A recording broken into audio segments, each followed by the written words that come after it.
Hey, creative people, today we are going to talk about creating depth in your art.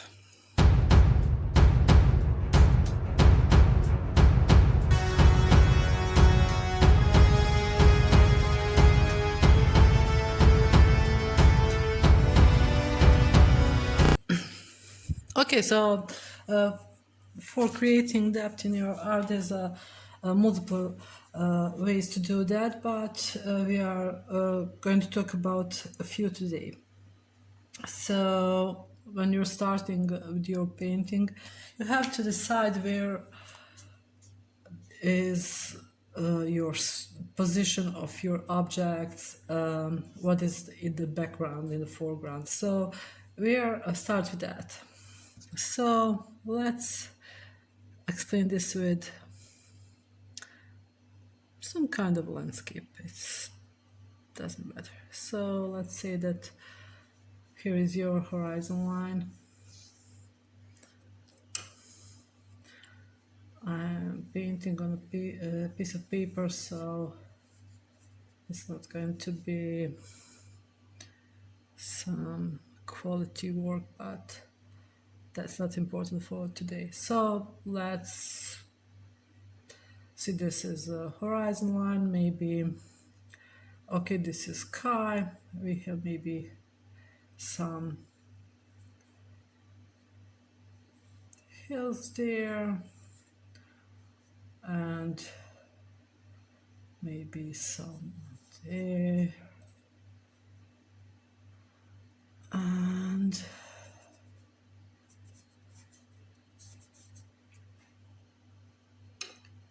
we have some kind of trees, and here in the foreground trees,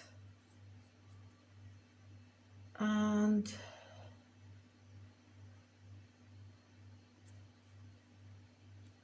let's start with that. Okay, so this is our sky. So we're gonna take blue and white and even a little bit brown maybe to saturate that, and we have our sky. Okay, so this is our sky, and to create depth you can add darker at the top, and see, this is a problem with paper. That's okay, I'm adding a lot of water just to create that colors, and adding white at the bottom. We're already create some of that. So with darker paint at the top,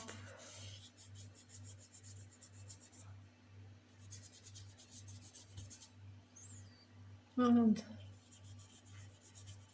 lighter as we go to the horizon. Okay, so another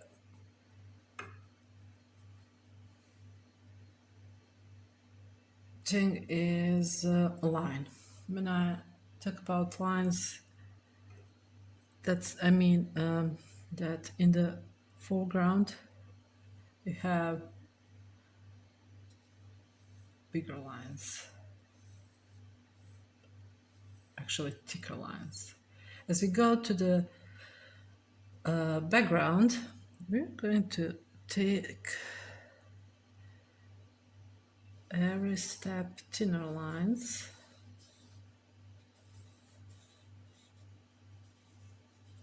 and lighter. So we are creating a depth with the lighter color in the background, darker in the foreground, and thinner lines in the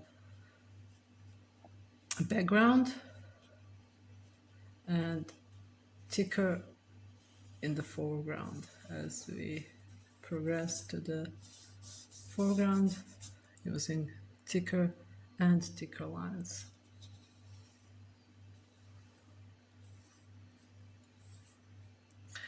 That's also mean that in the background your trees will be thin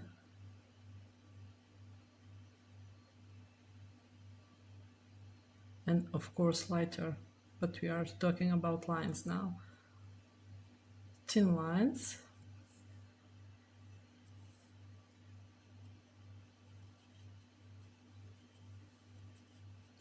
See, suppose this is a tree or trees, and as we progress to the foreground, we're going to have thicker trees. So maybe trees or anything.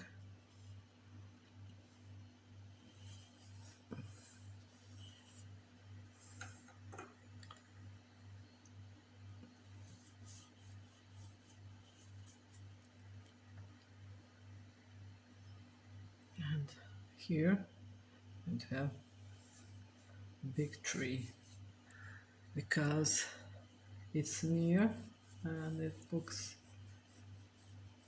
much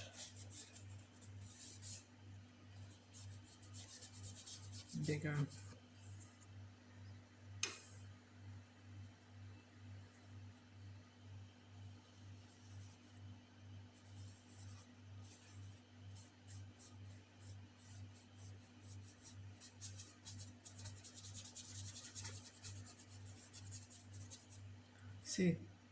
See how thicker this one is,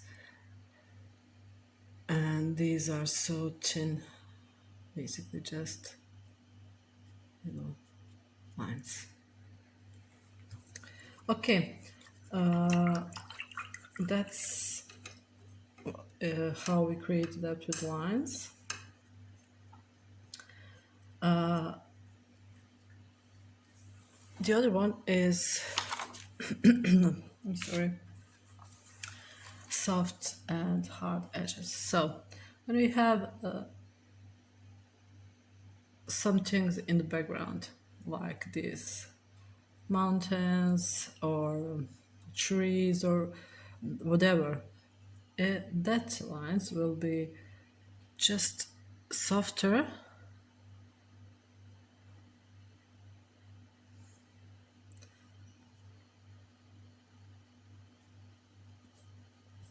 than these in the background, in the foreground, because of atmosphere and we can't see that much.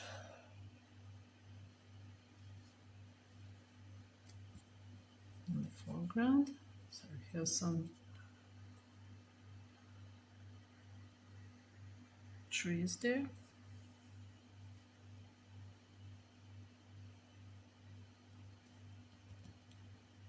Could be soften.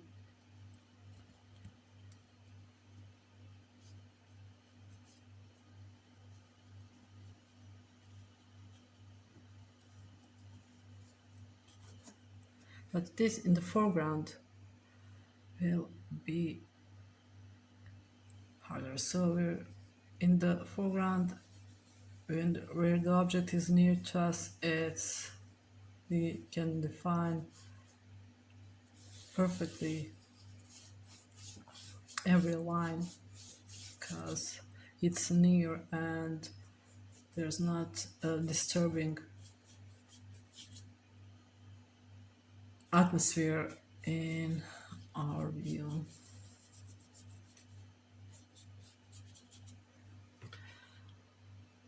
So another one is softer edges in the background and harder in the foreground. Details also. There's a third thing, details. in the background we want to be able to see much details. So if we have that, suppose this is a mountain, so soft edge at the top.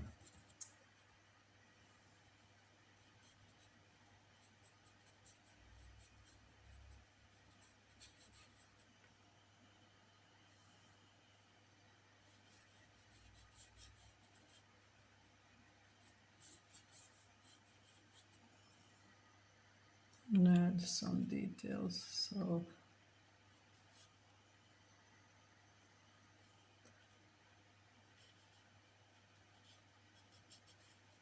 like highlights and shadows, but they're going to be blended and softer and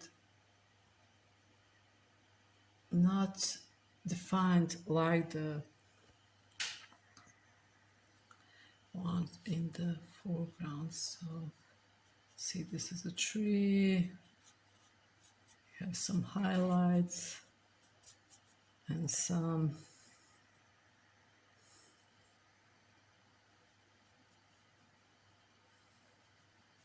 shadows, but not that much defined. So for the details in the foreground, to see bark of the tree, real defined, or some holes or cracks or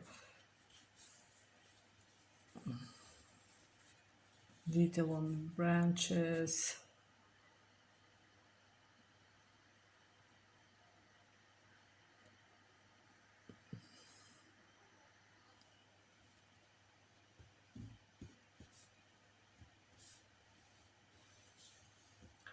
It's going to be much more defined. Then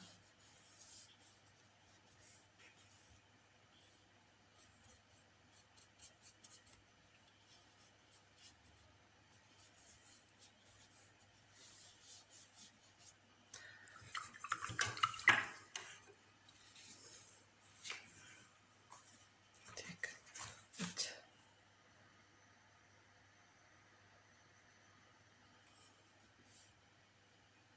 See.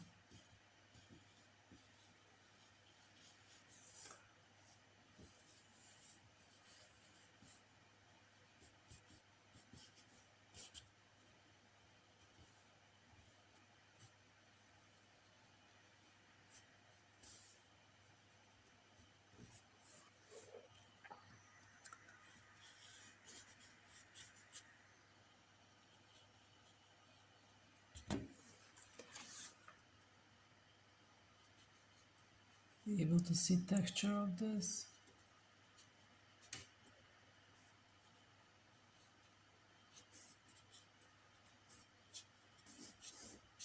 But not in the background. In the background we're going to see just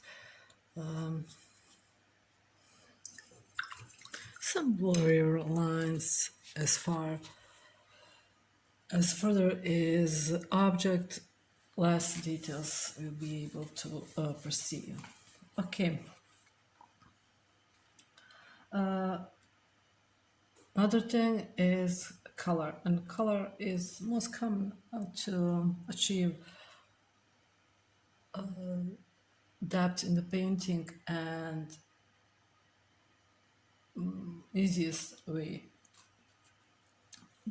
because we have, but first in the background we can use cool colors, and because cool colors are pushing objects back, and warmer color are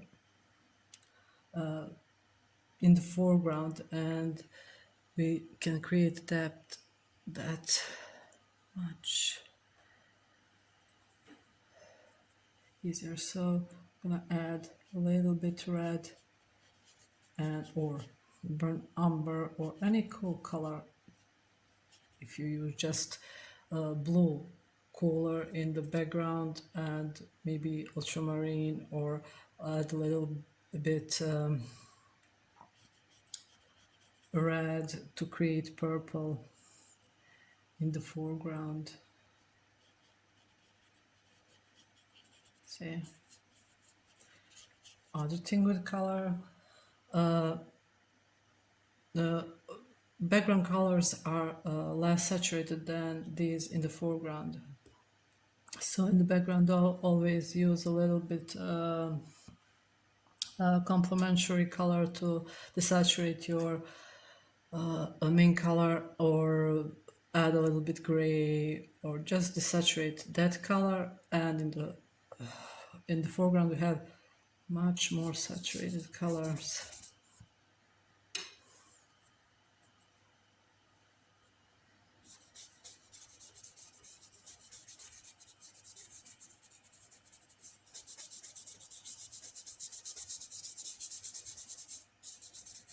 Than in the background.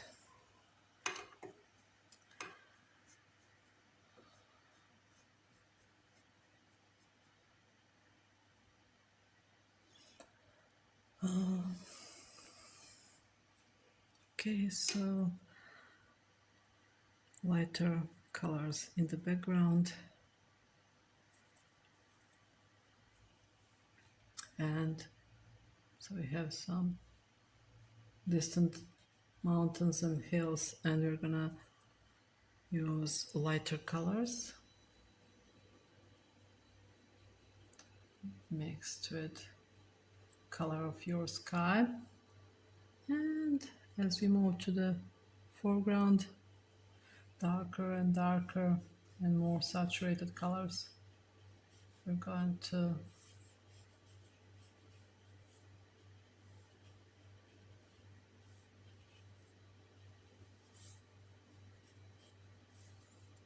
use. Let's say this is end of our painting.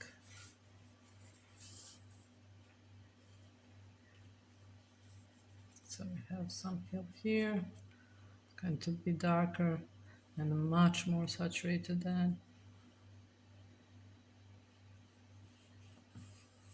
this one in the background. And as we progress to the, say this is some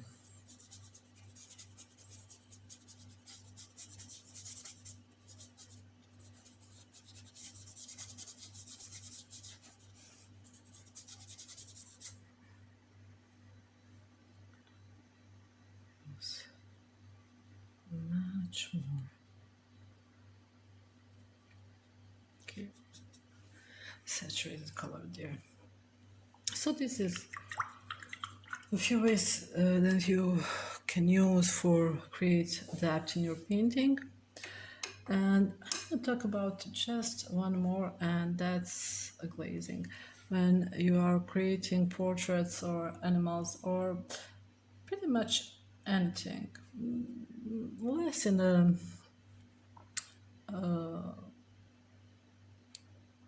these landscapes, because there are much more easier ways to create depth than in portraits, or when we have just one object in the foreground. To create depth, it's glazing. So when I say glazing, I mean thin coat all the paint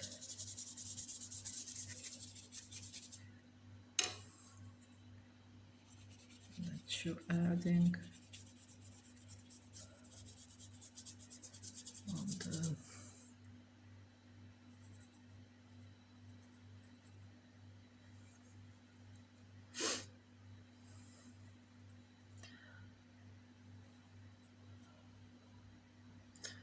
on top of the previous drawing or paint or whatever it is.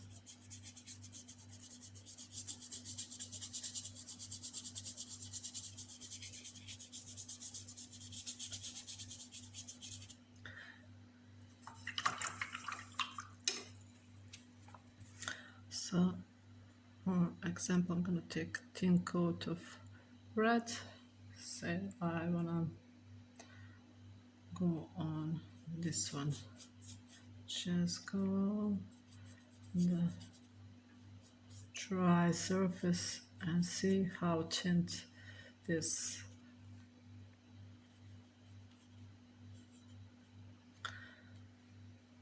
Or not just tint, creating depth. See, just a little bit blue there. That's so much better. A little bit red there. And you already created depth, especially when you are working with portraits of people, animals, and with something that's just one thing in the foreground. Okay, I hope this was helpful. Please subscribe, share, and like, and thank you for watching.